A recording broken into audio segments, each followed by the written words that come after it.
I am Grace Buchholz, and I think virtues. I'm Layla Petit, and I think virtues. My name is Rebecca Boyle, and I think virtues. My name is Kathy Motlag, and I think virtues.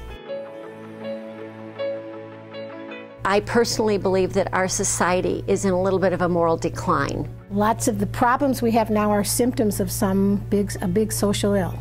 When I hear a kid is bullying other kids at school, obviously, in the back of my mind, I don't think that really the parents emphasized on virtuous exercises. If there isn't a standard by which they're trying to live their lives, it creates all kinds of problems for them ultimately. Children are being trained, but their feelings are not being addressed. We fail to prepare them for the two things that almost all adults will at some point in their life become, and that is a good partner and a good parent. Fundamentally, things have to change, and the fundamental change has to come from within. We need a standard by which we're going to live, and that standard, in this case, we're calling virtue.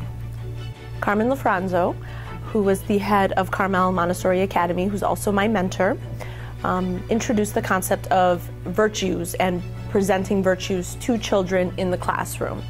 I was really taken by it. I had observed her teaching and her interaction with her students, and I noticed immediately the difference in their language that they used with one another, their awareness, and being kind of just outside of themselves. My sister Kathy's son, Cameron, was in our class community, and he was always a sweet boy, but he really got excited about the work with virtues. And when he started showing more initiation towards looking at other people in the community and actually rising as a leader where moral and ethical kind of problem solving was concerned, Kathy noticed a change.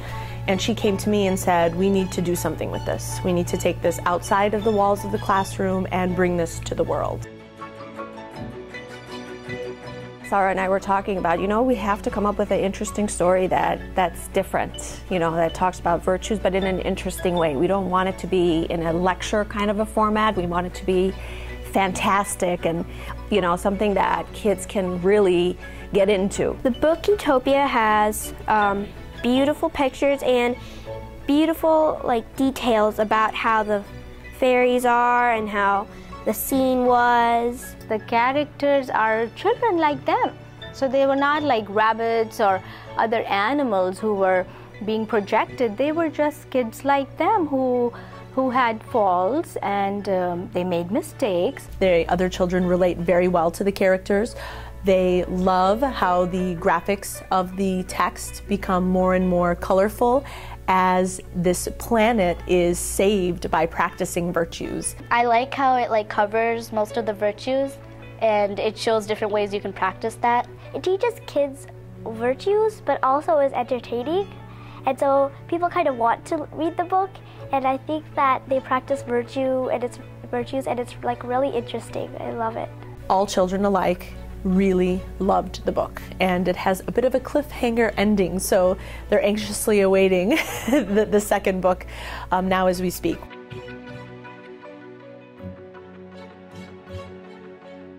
Something that's really wonderful about the tools, both the book series Utopia and the cards, is that they are tools in hand, ready to use, and they're kid tested.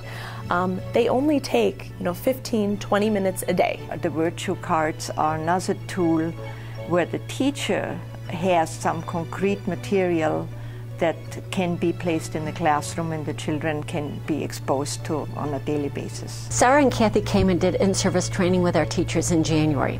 Literally the day of the in-service, as soon as they were finished, the teachers were gathered together in their teams, primary, intermediate, talking about what can we do starting tomorrow. It was that ready of an impact. They're easy to understand, and they have quotes from a lot of good people. The cards on the front, they have the definition of the virtue, and then on the back they have questions that's fun to discuss and answer.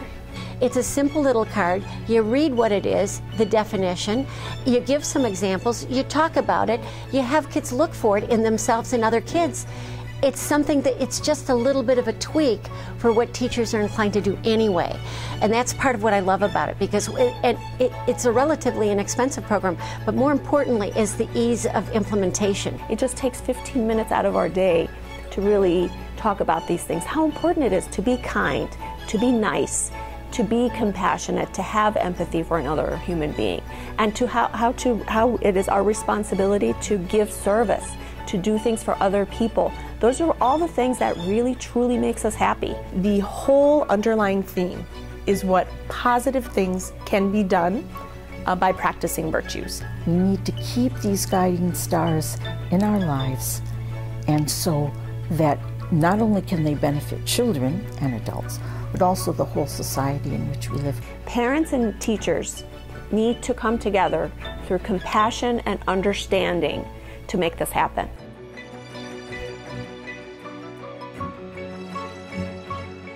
My name is Zabe Hader, and I think virtues. My name is Shine Petit, and I think virtues. My name is Lena, and I think virtues. My name is Saba Hader, and I think virtues. And I think virtues. I think virtues. And I think virtues. And I think virtues.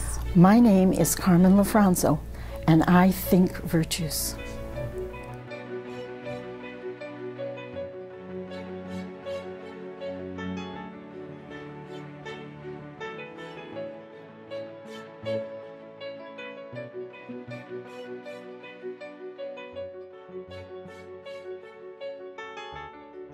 Mm-hmm.